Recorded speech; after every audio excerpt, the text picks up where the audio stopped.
Have you ever felt lonely, unlucky, or ignored by the world? What if I tell you that Shakespeare felt the same way and turned his pain into one of the most powerful love poems ever written? Hello everyone, welcome back to the channel.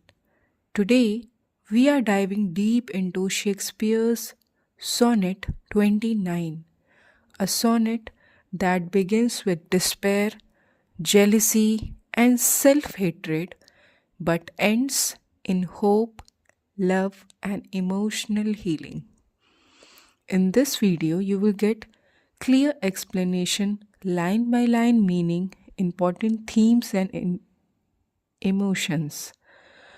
So, whether you are preparing for UPLT, KBS, NVS, or English literature exams, or just want to understand Shakespeare emotionally, watch till the end. This sonnet will change how you see sadness.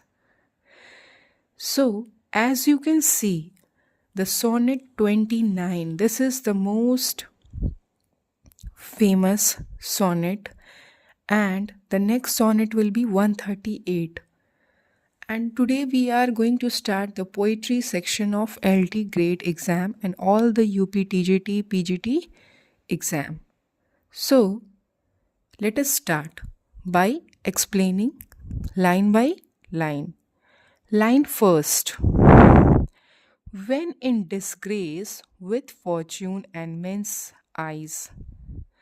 As you can see in explanation I have written, the poet feels unlucky and believes that both fate and a society look down upon him. It means, इसका मतलब हम ये समझ सकते हैं कि जो हमारे शेक्सपियर जी हैं वो ये कहना चाहते हैं कि जब वह भाग्य और समाज की नज़रों में अपमानित और असफल महसूस करते हैं, क्या फील कर रहे हैं? बहुत ही ज़्यादा अभाग्य, ठीक है, उनको अच्छा नहीं फील हो रहा है। ये हमारा पहले लाइन में है। दूसरे लाइन में I all alone beweep my outcast state. He feels completely lonely and cries over his rejected and miserable condition. ऐसा कुछ कंडीशन सबके लाइफ में आता है, तो ऐसा ही कोई कंडीशन शेक्सपियर जी के लाइफ में आया और इन्होंने इसको लिखा है। और इसका मतलब क्या है? वह अपनी अकेलेपन भरी विस्कृत अवस्था पर चुपचाप रोते हुए दिख रहे हैं। कैसे? रिजेक्शन से और मिजरेबल कंडीशन से। Line number 3, and trouble deaf heaven with my bootless cries. यहाँ पे वो क्या वो कर रहे हैं? ये विनती करते हैं भगवान से। He praise and complains to God, but his prayers seems useless as heaven does not respond. क्या है? ये भगवान से, ईश्वर से प्रार्थना करते हैं, पर उनकी व्यर्थ पुकारे जैसे कोई नहीं सुनता। ऐसा लगता है जैसे कि जो उनकी पुकारें हैं, जो मनोकामनाएं हैं, वो ईश्वर नहीं सुन रहे हैं और उसका वो कोई भी क्या कर रहे हैं? जवाब नहीं दे रहे हैं। अब हम चलते हैं चौथे लाइन पे। And look upon myself and curse my fate. He blames himself and curses his bad luck. क्या कह रहे हैं? वो खुद को देखते हैं और अपने भाग्य को कोसते हैं, अपने जीवन को देखते हैं और अपने भाग्य को कोसते हैं। जब हम अपने जीवन में किसी राह में क्या होते हैं, बहुत ही ज़्यादा तकलीफ़ में होते हैं, तो ऐसे ही कुछ ख्याल हमारे भी मन में आते हैं, जैसे कि हमारे शेक्सपियर साहब के आए हैं। अब हम चलते हैं लाइन नंबर 5।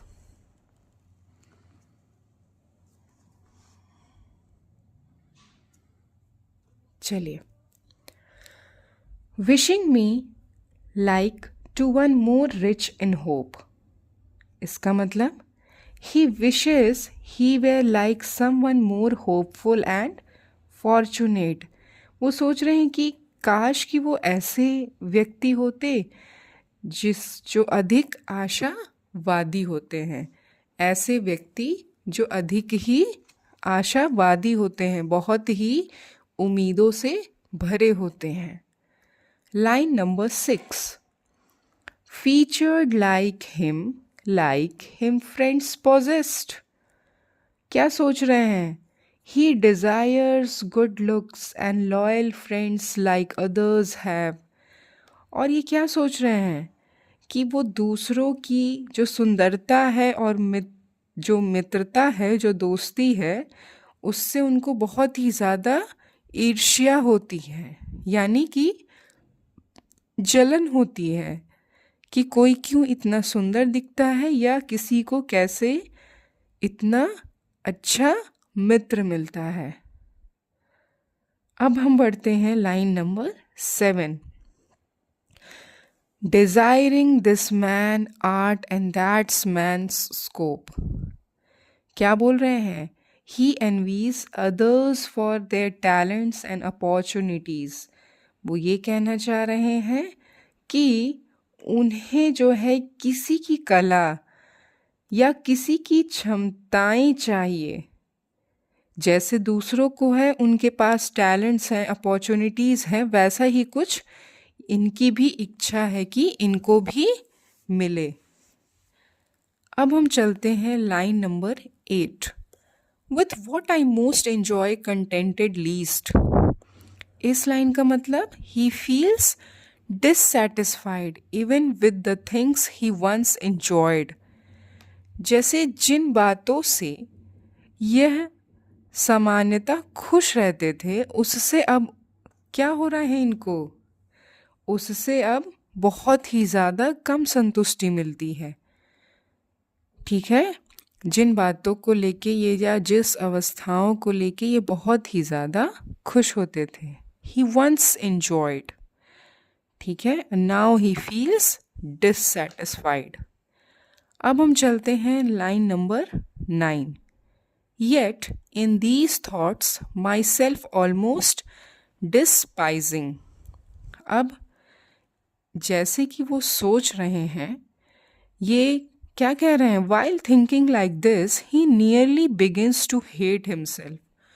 और ऐसा सोचते हुए वो खुद से क्या करने लगे हैं? घृणा करने लगते हैं, इतने ज़्यादा नेगेटिव थॉट्स के साथ।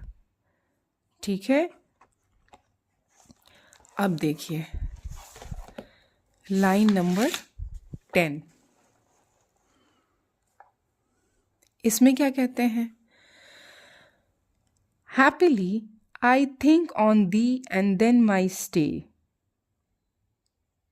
ठीक है, इसमें क्या बोलना है? Suddenly by chance he thinks of his beloved friend and his mood begins to change.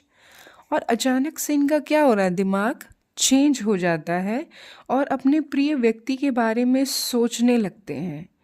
और तभी उसी समय इनकी जो मानसिक स्थिति है वो बदल जाती है। अब हम चलते हैं लाइन 11 में। अब क्या हो रहा है? इनकी जो मनोदशा है थोड़ा सुधरते हुए दिखती है। Like to the lark at break of day arising. मतलब अब क्या हो रहा है? His spirit rises joyfully like a lark flying up at the dawn. जैसे कि वो ऐसे देख रहे हैं कि वह खुद को भोर में उड़ती चिड़िया की तरह महसूस करने लगे हैं। कैसा महसूस करने लगे हैं? सुबह सुबह के भोर में खुद को एक उड़ती चिड़िया के जैसे। अब देखिए, from sullen earth sings hymns at heaven's gate. और क्या बोल रहे हैं? कि जो भी उदासी धरती से उठकर स्वर्ग के द्वार पर गीत गाती है, अर्थात आत्मा प्रसन्न हो जाती है। जब भी क्या होता है कि धरती की जो उदासी है वो स्वर्ग के द्वार पे क्या कर रही है, गीत गाती है, तो आत्मा प्रसन्न हो जाती है। Line number 13, for thy sweet love remembered such wealth brings. क्या कह रहे हैं, remembering his beloved's love makes him feel rich and fulfilled. अब क्या फील हो रहा है, ये अपनी प्रियतमा को याद करके उनकी मधुर स्मृति से उसे अपार धन जैसा सुख देता है। क्या सुख देता है, जो उनके पास क्या है, स्मृतियां हैं, जो यादें हैं उन अपने बिलवर्ड की, वो इनको बहुत ही ज़्यादा अमीर और संतुष्ट बनाता है। अब देखिए लास्ट लाइन है हमारे इस पोएम का, That then I scorn to change my state with kings. क्या बोलना चाहते हैं, he feels so content that he would not exchange his life even with his kings.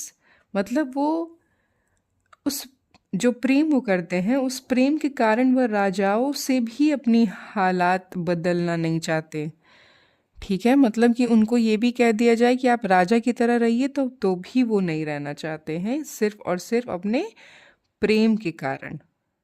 ठीक है, तो इस सोनेट 29 में हम लोगों ने ये देखा कि पूरा अगर ये देखा जाए कि प्रेम की जो स्मृतियां हैं वो मनुष्य को निराशा से निकल के आत्मिक समृद्धि दे सकती है।